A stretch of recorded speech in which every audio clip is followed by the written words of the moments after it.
Good day, and welcome to Duke Psychiatry. I'm here with a group of esteemed attendings that work across multiple venues that Duke Psychiatry residents will work at, but they all have one common thread, that they all went to Duke for residency years ago. We also got the same tattoo. Yeah. And they all got the same tattoo. So I wanted to talk about Duke Psychiatry residency, and we are really fortunate to have 5 graduates of the Duke Psychiatry residency.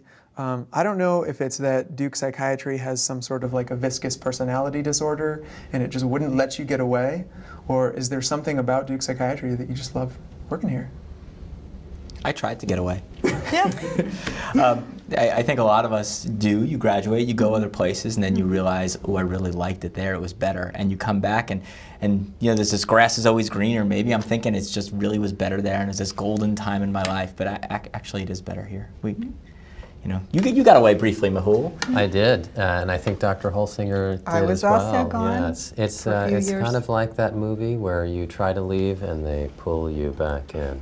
So, one of the things that I think is special about this environment is the standard. While trying to keep things interesting and stimulating for the trainees, the learners, the staff, we also try to set a high bar.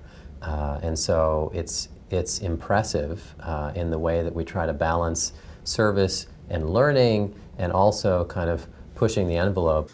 That's wonderful. I think that's great to touch on, that we're a very motivated group of residents. And I wonder, you talked a little bit about this, but what do you feel like is the good, or the duty of a good attending?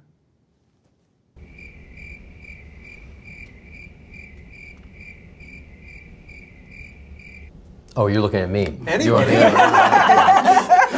I was just waiting. There was an excess of silence.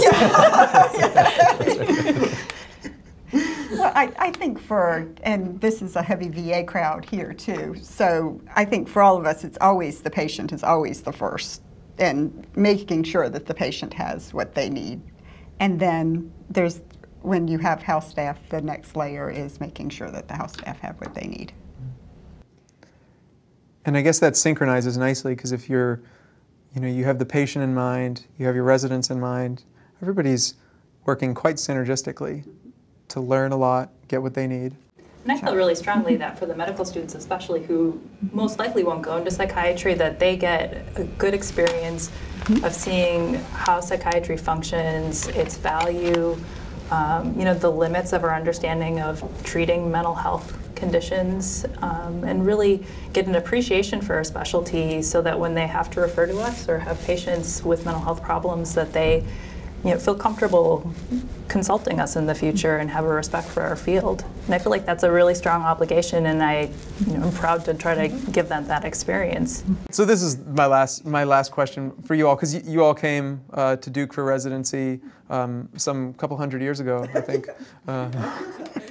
Has it been that long? Before the internet. It's gone so fast. I'm going to pay so hard for that joke when I'm on call. On call this weekend. With me. So you saw residency, years ago, and now you see it now. Are you happy about the direction that Duke Psychiatry resident has moved in? Is it going to a good place? Any setting that you would be interested in, you can find at Duke. There will be an expert in any area you develop an interest in, working around here somewhere. Certainly in geriatrics. Absolutely. Or in ECT. Yeah. Very good. Absolutely, first fellowship in the country. But it's public sector, private sector, federal government, state government, prison. Anything that is, you could find any sort of experience here that you were drawn to, and that's not the case at every institution. They will go unnamed. Yes, and they're approachable. I definitely, you sit next to somebody at Grand Rounds and you don't realize they're the world expert in something until they give the next week's Grand Rounds and you were just chatting with him. Yeah. And so people are pretty approachable here. And so it's not just there are people here. It's there are people here that you can really talk to and get to know. I just want to thank you all so much again. A very, very busy, important, highly esteemed group of attendings for joining us to talk today. Again, this is Duke Psychiatry, and thank you to our faculty panel. Thank you. Thanks, Thank you, Alex. That's like the third high five. It's his thing. It's my favorite.